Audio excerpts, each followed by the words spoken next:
મિત્રો, દરેક ઘરમાં તેમના પૂર્વજો એટલે કે તેમના મૃત પૂર્વજોની તસવીરો ચોક્કસ રાખવામાં આવે છે. એવું માનવામાં આવે છે કે પૂર્વજોની તસવીરો રાખવાથી ઘરમાં સુખ સમૃદ્ધિની સાથે પૂર્વજોની સંપૂર્ણ કૃપા પણ ઘરના લોકો પર બની રહે છે. આ જ કારણથી કેટલાક લોકો ઘરના લિવિંગ રૂમમાં પૂર્વજોની તસવીરો રાખે છે, તો કેટલાક લોકો તેને બેડરૂમ અથવા પૂજા સ્થળની નજીક રાખે છે.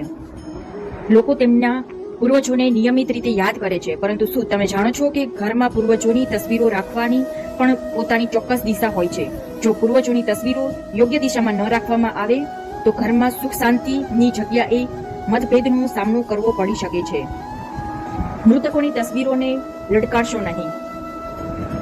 જો તમે ઘરમાં તમારા પૂર્વજોના ફોટોગ્રાફિક રાખો છો તો તમારે એ વાતનું ધ્યાન રાખવું પડશે કે ફોટોગ્રાફી હંમેશા અલમારી પર એક ફ્રેમમાં રાખવો જોઈએ.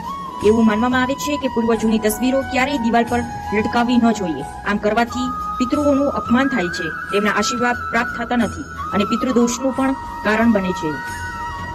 જીવતી વ્યક્તિના ફોટા માટે મૃતકના ફોટા ન મૂકો.